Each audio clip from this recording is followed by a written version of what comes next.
कुषाण को लेकर, जिसके अंतर्गत बेटा हमने जो क्या कौन कौन सी विदेशी जाति पढ़ लें, एक शक, एक हूण, और आज जो पढ़ेंगे वो विदेशी जाति है कुषाण।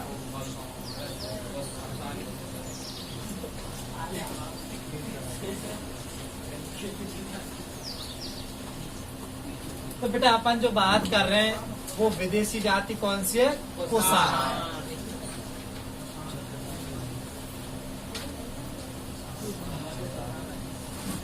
तो बेटा ध्यान सबका यहाँ ही रहेगा, बातें बिल्कुल नहीं करेंगे। और बेटा किताब खोलो या मत खोलो, बंद करके बेटा सीधे बैठ जा पहले, ठीक है। तो अपन जो बात करने जा रहे हैं बेटा, एक विदेशी जाति है कुषाण। तो सबसे पहले कुषाणों के बारे में यदि बात करें कि कुषाणों को अन्य किस नाम से जाना जाता था, तो अन्य नाम की बात करें तो बेटा कुषाणों के दो नाम मिलते हैं। पहला है यूची और दूसरा है तोचेरियन। पहला कौन सा है, यूची, और दूसरा है तोचेरियन, ठीक है। तो बेटा कुषाणों के अन्य नाम जिनके अंतर्गत में बात करो बेटा, कुषाणों के अन्य नामों को लेकर पहला इन्हें यूची कहा जाता है और दूसरा बेटा तोचेरियन कहा जाता है। तो देखो ये लिख दिया मैंने यूची और दूसरी है बेटा तोचेरियन।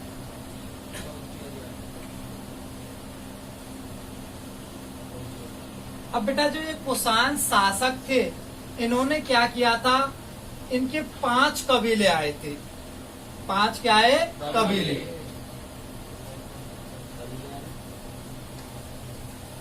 कुषाणों के 5 कबीले। कबीला मतलब बेटा जिस तरीका से अपन कहते हैं एक झुंड, उसको क्या कह दिया, एक टुकड़ी बढ़ जाए ना तो उसको नाम दे दिया कबीला। या अपन कह सकते हैं कि जो कुषाण थे वो 5 कबीलों में बटे गए। एक भागों में बेटा 5 भागों में, ठीक है। अब इन 5 कबीलों में से एक कबीला कहाँ गया, भारत की तरफ। तो बेटा इन 5 कबीलों में से 5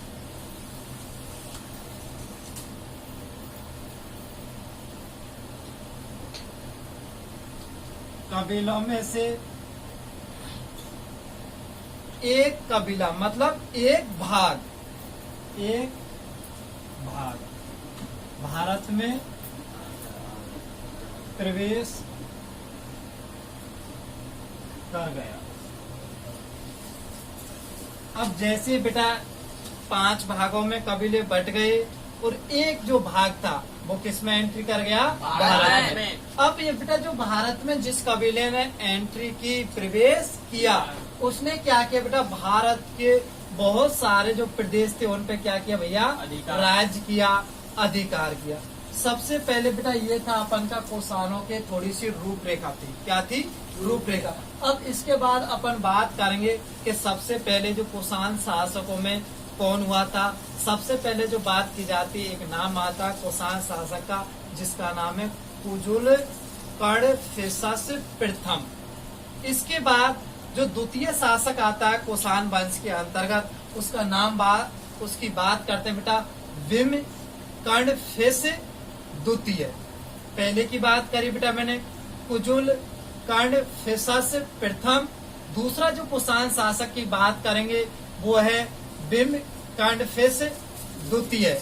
तीसरा जो शासक आएगा बेटा, तीसरे शासक का नाम मिलेगा, कुषाण शासकों के अंतर्गत पढ़ेंगे हम कनिष्क को लेकर के। तो पहले बात करें बेटा, पहला जो शासक आएगा कुषाण शासक, वो कौन था, मैंने आपके लिए बताया था कुजुल कडफिसस प्रथम। बेटा ये मैंने भी ये नाम याद किए हैं, आपको भी इसी तरीके से 5-6 बार अपनी जुबान पर इनको बोलना है। क्या हो जाएगा, आपको नाम रट जाएंगे, याद हो जाएगा। दूसरा जो शासक आता है कुषाण वंश के अंतर्गत, उसकी बात की जाती है विम कडफिस द्वितीय। बिम कर्णफिश द्वितीय। पहला है कुजल कर्णफिशस प्रथम, दूसरा है बिम कर्णफिश द्वितीय। तीसरा जो कुषाण शासकों के अंतर्गत हम पढ़ेंगे वो आता है कनिष्क। कौन आता भैया? कनिष्क। तो आपको समझ में आ रहा है बेटा ये सारी बातें? मैंने पहले क्या बताया, कुषाणों के अन्य नाम मिलते हैं भैया यूची और तोचेरी। ठीक है, कुषाण जो कबीले थे वो 5 भागों में बट गए। कुषाण जो कबीला था वो कितने भागों में बट गए? 5 भाग। एक कबीला किस में आ गया? भारत में प्रवेश कर गया। अब जो कुषाण शासकों के अंतर्गत हम जो पढ़ेंगे वो क्या शासक पढ़ेंगे? 3 शासक। पहला है कुजल कर्णफिशस प्रथम है, दूसरा है बिम कर्णफिश द्वितीय है, तीसरा जो शासक है उसका नाम मिलता है कनिष्क। अब बेटा ये तीनों शासकों के नाम तो हमने जान लिए, अब इनको क्या करेंगे हम एक एक शासक को कैसे पढ़ेंगे? विस्तारित रूप से, विस्तारित तरीके से पढ़ेंगे, समझेंगे कि भैया जो कुजल कर्णफिश प्रथम था इसने क्या क्या काम भारत के अंतर्गत किए थे। अब यदि अपन बात करें बेटा कुजल कर्णफिश प्रथम के बारे में तो बताया जाता है कि जो भारत के जो अधिकांश भाग थे उन पर क्या किया था बेटा? कुजल कर्णफिश प्रथम ने राज किया था। और यदि बात करें कुजल कर्णफिश प्रथम के बारे में तो बेटा बात आती है जो दक्षिण अफगानिस्तान है, और यदि बात करें कंधार है, काबुल है, और यदि थोड़ी सी बात कर लें तो पार्थिया वाला जो इलाका है उन पर उन राज्यों को कुजल कर्णफिशस प्रथम ने क्या कर लिया? अपने अधिकार में ले लिया। किन किन क्षेत्रों की बात की बेटा? मैंने जो क्षेत्र बताए हैं आपको अभी, दक्षिण अफगानिस्तान है, एक अपन का क्षेत्र है कौन सा बेटा? काबुल वाला है, एक कंधार वाला है, और जो एक क्षेत्र है उस क्षेत्र का नाम मिलता है पार्थिया। उन क्षेत्रों को अपने राज्य में क्या कर लिया बेटा? मिला लिया। क्या कर लिया? मिला लिया। अब यदि बात करें कि भैया कुषाण शासक जो कुजल कर्णफिश प्रथम था ये कौन से धर्म में अपनावे? धर्म मिलता है बेटा वैदिक धर्म। तो कहने का मतलब बेटा ये 3 बात हैं जो अपन को कुजल कर्णफिशस प्रथम के बारे में याद रखनी है। तो इतना तो कर सकते हैं ना? तो मैं लिख दूं इसमें क्या क्या बात है। ठीक है, तो कुजल कर्णफिश प्रथम, तो सबसे पहले बेटा इसके बारे में बात कर की है अपन ने। कौन सी बात थी? कि भारत के पर एक विशाल क्या किया? कुजल कर्णफिशस प्रथम ने भारत के पर क्या किया? एक विशाल राज्य किया, विशाल साम्राज्य स्थापित किया। दूसरी पॉइंट में यदि बात करते हैं कुजल कर्णफिशस प्रथम के बारे में तो दूसरा जो पॉइंट की बात की मैंने बेटा, किन किन राज्यों को अपने क्षेत्र में मिलाया था किसने? कुजल कर्णफिशस प्रथम ने। तो सबसे पहले मैंने बात की दक्षिण अफगानिस्तान,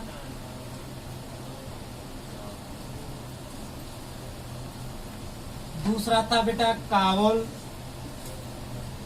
तीसरा था कंधार, और जो चौथा क्षेत्र था वो था बेटा पार्थिया। क्या था? पार्थिया।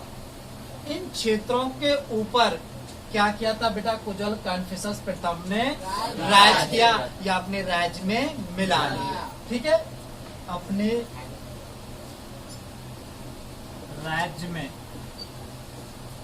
मिला लिया।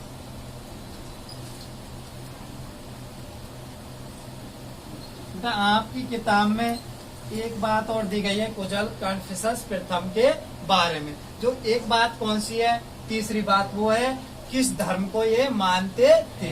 तो धर्म है बेटा वैदिक धर्म। तो बेटा अपन की क्या एक बात हुई कुजल कर्णफिशस के बारे में? 3 बात हुई। पहली बात क्या है? विशाल साम्राज्य स्थापित किया।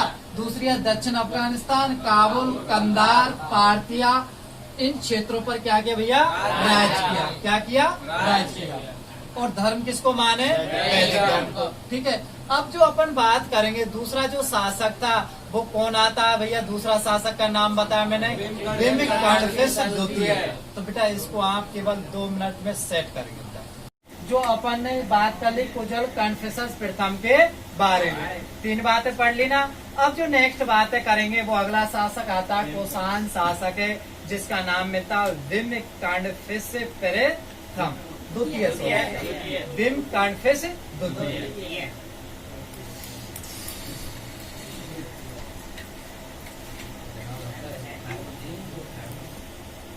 तो भीम कांडफिस द्वितीय के बारे में बेटा अपन क्या करेंगे? जानेंगे, जानकारी प्राप्त करेंगे। भीम कांडफिस, तो बेटा भीम जो कांडफिस द्वितीय था, सबसे पहले बात करेंगे किस धर्म को मानते थे? धर्म। तो बेटा ये शैव धर्म के अनुयायी थे।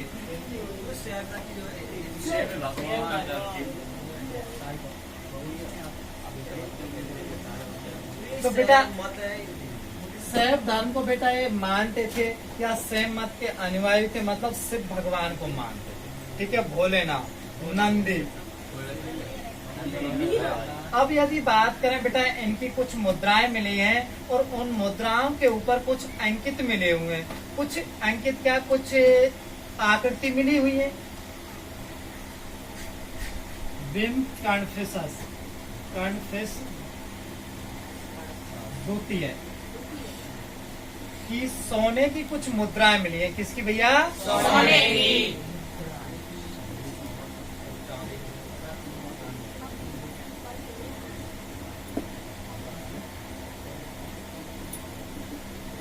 और इन मुद्राओं के ऊपर कुछ बेटा क्या मिले? चिन्ह अंकित मिले हुए हैं, या अपन के प्रतिमाएं मिली हैं, कुछ बने हुए हैं। जैसे यदि बात कर ले बेटा, त्रिभुज बना हुआ है। क्या है? दूसरी यदि बात करें बेटा, त्रिशूलधारी के चिन्ह मिले हुए हैं। त्रिशूलधारी, अब त्रिशूल कैसा होता है आपने देखा होगा, इस तरीके से बनाते हैं।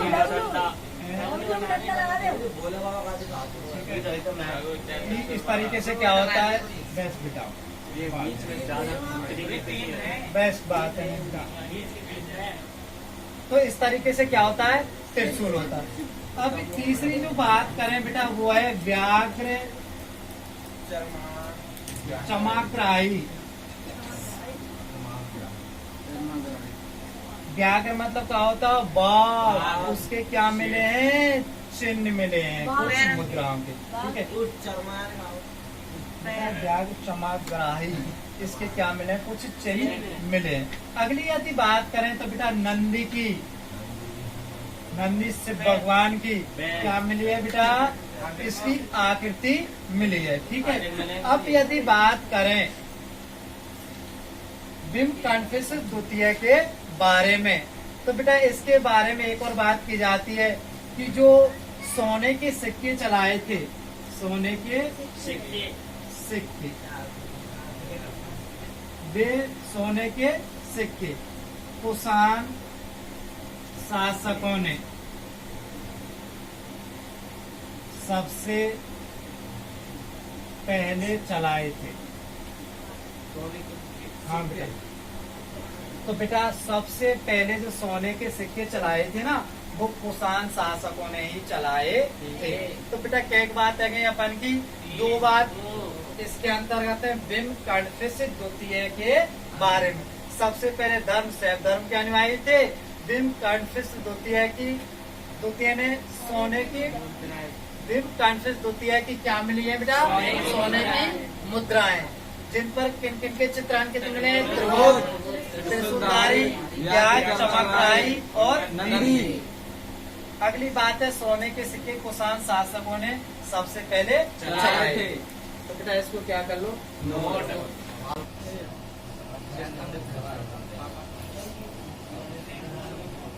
तो बेटा अपन जो कुषाण शासकों के अंतर्गत जो थर्ड शासक की बात करी थी, उसका नाम मिलता है कनिष्क।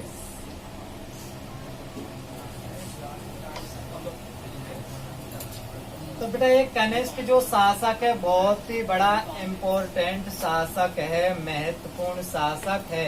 आपको इस कनिष्क शासक की एक एक बात को ध्यान में रखना है, अपने मस्तिष्क में उतारना है।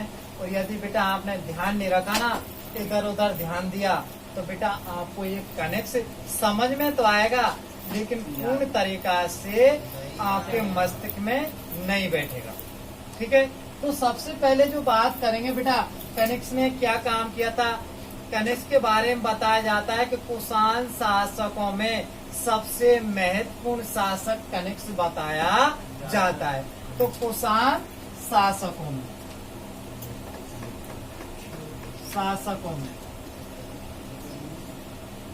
सबसे महत्वपूर्ण शासक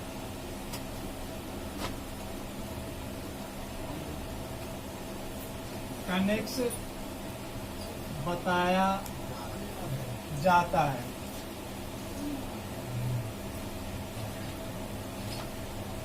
अब इसके बाद यदि बात करें बेटा, देखो जो कनिष्क शासक था इसने एक संगीति का आयोजन करवाया था।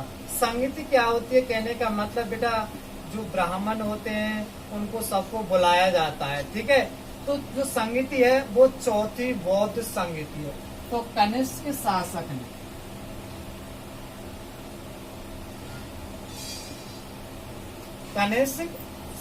ने चौथी बौद्ध संगीति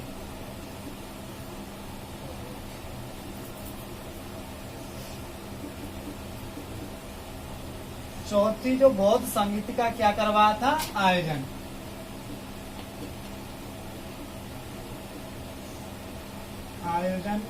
करवाया। अब आप के गुरुजी जो चौथी बौद्ध संगीति है इसका आयोजन कहाँ करवाया था या ये संपन्न कहाँ की गई थी। तो इसकी जो बात आती है बेटा चौथी बौद्ध संगीति की, इसका जो आयोजन करवाया था ये कश्मीर के अंतर्गत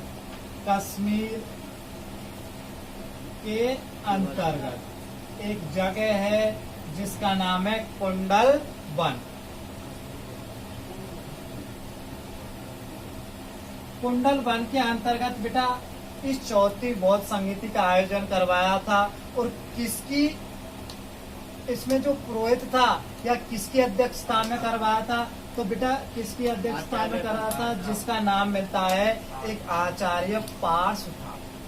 आचार्य पार्श्व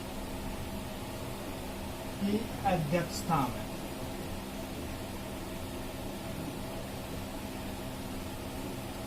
संपन्न। तो बेटा मेरे ख्याल से आपको यहाँ तक की पूरी बातें क्लियर हुई।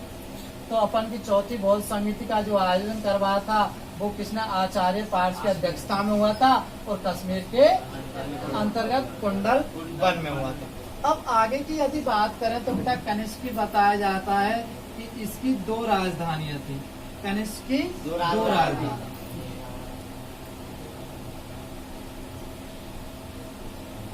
दो राजधानियों में यदि बात करें तो बेटा पहली जो राजधानी की बात की जाती है वो है पेशावर। दूसरी जो राजधानी की बात की जाती है वो है बेटा मथुरा। इसके बाद बेटा जो कनिष्क ने आगे क्या काम किया था, कहने का मतलब आपकी जो किताब में बताया जाता है इसने बेटा एक सम्मत चलाया था जिसका नाम है शक सम्मत। और कब चलाया गया था, 78 ईस्वी में। तो 78 ईस्वी में कनिष्क ने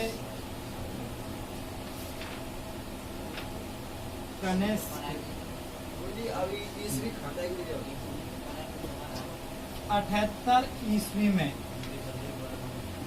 एक सम्मत चलाया था जिसका नाम मिलता है बेटा, जिसका नाम है शक सम्मत। आगे यदि बात करें बेटा तो जो कनिष्क की जो प्रतिमा मिली है, पहली जो प्रतिमा मिलती है वो है बेटा महास्थान बोगार से, महास्थान बोगार से।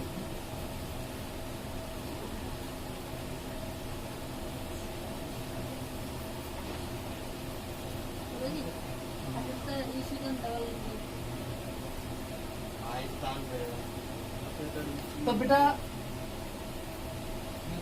महास्थान बोगार से एक सोने की क्या मिलती है, सिक्के के ऊपर सोने की मुद्रा मिली है। उस सोने की मुद्रा के ऊपर क्या मिले बेटा, इसकी एक खड़ी मूर्ति मिली है। किसकी मूर्ति मिली है? कनिष्क की। तो महास्थान बोगार से कनिष्क की सोने की मुद्रा पर खड़ी मूर्ति मिली है। यदि दूसरी बात करें तो बेटा मथुरा के अंतर्गत से भी इसकी एक क्या मिली है, प्रतिमा मिली है। मथुरा से कनिष्क की एक प्रतिमा क्या होती है? अपनी फोटोकॉपी मूर्ति, एक प्रतिमा मिली है। अब इस प्रतिमा में कैसा मिला है, देखो जो कनिष्क है ना वो क्या पहना हुआ है, घुटनों तक चोगा पहना हुआ है। चोगा जानते हैं, घुटनों तक होता है ना बेटा जो अपन पहनते हैं, ठीक है। हाँ, इस तरीके से वो क्या है, एक चोगा बोलते थे उसको। तो घुटनों तक कनिष्क ने क्या पहन रखा है, उसमें चोगा पहन रखा है। और भारी बूट, आपने कभी देखे हुए बेटा पुलिस वालों के बूट देखोगे यहाँ तक, तो इस तरीके से भारी क्या पहने हुए हैं, कनिष्क ने बूट पहने हुए। उसमें क्या के उस मुद्रा के अंतर्गत बताए हैं कि कनिष्क उस समय ऐसा था। घुटनों तक क्या पहना है भैया, घुटनों तक चोगा। और दूसरी जो बात की इसमें बताएगा बेटा इसी प्रतिमा में कि भारी क्या पहने हुए हैं, बूट, भारी बूट पहने हुए। अब देखो एक और बेटा एक तांबे की क्या मिले है, तांबे का सिक्का मिला है। क्या मिला है? तांबे का सिक्का। और उस तांबे के सिक्के के ऊपर जो बेटा बात करेंगे अपन किसके बारे में, कनिष्क के बारे में। तो तांबे के सिक्के के ऊपर कनिष्क को क्या एक वेदी बनी हुई है, और उस वेदी के ऊपर क्या दे रहे हैं, कनिष्क बलि दे रहे हैं। कहने का मतलब तांबे की जो मुद्रा मिली है ना उसके ऊपर क्या कनिष्क को बलि देते हुए बताया गया है, ठीक है। तो एक तांबे की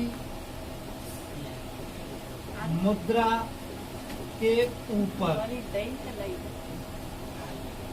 एक तांबे की मुद्रा के ऊपर वेदी पर बलि देते हुए कनिष्क को बताया गया है।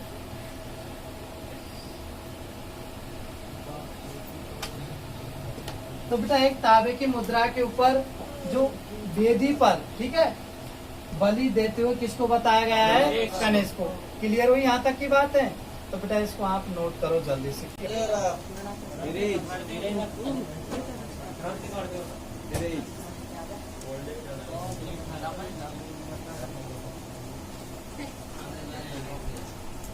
तो बेटा अब बात करेंगे अपन कनिष्क ने क्या काम किया आगे। तो बेटा देखो इसको जानने के बाद जो कनिष्क ने आगे क्या काम किया था, बताया जाता कि बेटा जो कनिष्क ने ना कश्मीर को जीत करके वहाँ पर एक नगर बसा दिया जिसका नाम है कनिष्कपुर, ठीक है। तो कनिष्क ने कश्मीर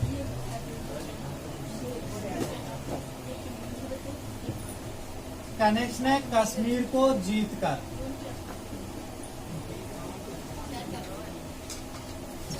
कनिष्कपुर नगर की स्थापना की।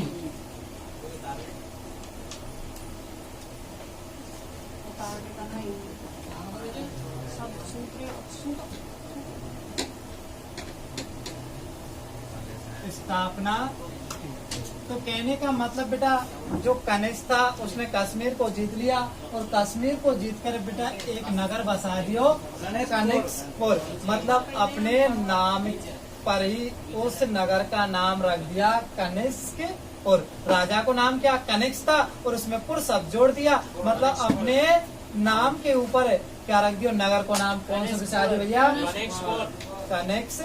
और ठीक है, उसके बाद बताया जाता है कि बेटा कनिष्क ने कुछ क्षेत्र और विजित किए जिसमें कासगढ़ है, यारकंद है और खोतान क्षेत्रों को भी क्या कर लिया विजित कर लिया। तो बेटा कासगढ़, यारकंद और खोतान क्षेत्रों को भी अपने साम्राज्य में मिला लिया या अपने राज्य में मिला लिया। वो भी कनिष्क ने अपने राज्य में मिला लिया।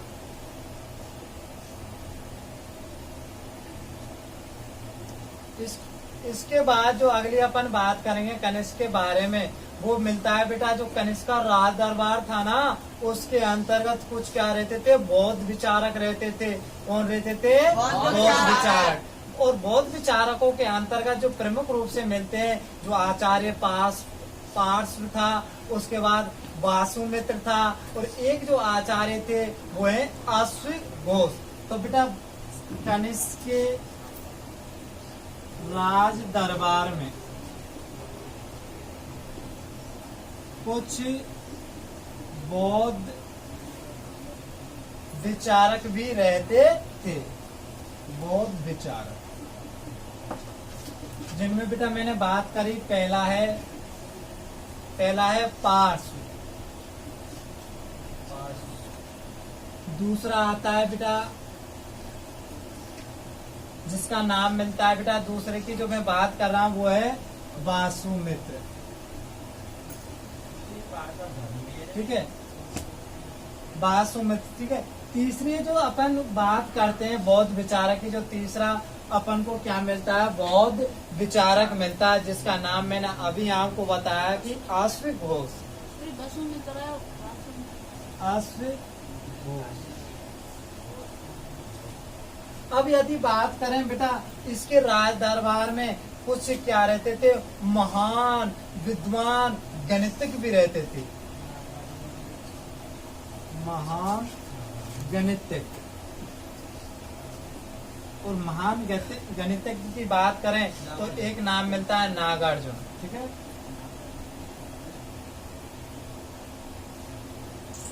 नागार्जुन। ठीक है, ये कौन है एक गणितज्ञ। आपने यदि पढ़ा हो तो क्लास 9th की बुक में पीछे का एक चैप्टर है उसमें दे रखा होगा महान गणितज्ञ नागार्जुन। ठीक है, अब यदि बात करें तो बेटा इसी के दरबार में एक महान चिकित्सक भी रहता था। महान चिकित्सक। और महान जो चिकित्सक का नाम मिलता है वो है चरक, जिसने सुश्रुत संहिता लिखी है। सर्व चिकित्सा का जनक कहा जाता है वो ये क्या है चरक है। ठीक है, उसके बाद यदि बात करें अंतिम बात जो अपन कोसान शासक कनिष्क के बारे में बात करेंगे वो एक लास्ट एंड फाइनल बात है। कहने का मतलब बेटा जो कनिष्क शासक था इसी के समय में बौद्धों की दो शाखाएं थी, हीनयान और महायान। महायान जो बौद्ध शाखा है उसका अभी उदय मतलब जो ऊपर उठी थी महायान शाखा वो किसके शासन काल में है, उसका अभी उदय हुआ है कनिष्क के समय में। तो लास्ट एंड फाइनल बात क्या की मैं उसको लिख दूं तो कनिष्क के समय में ही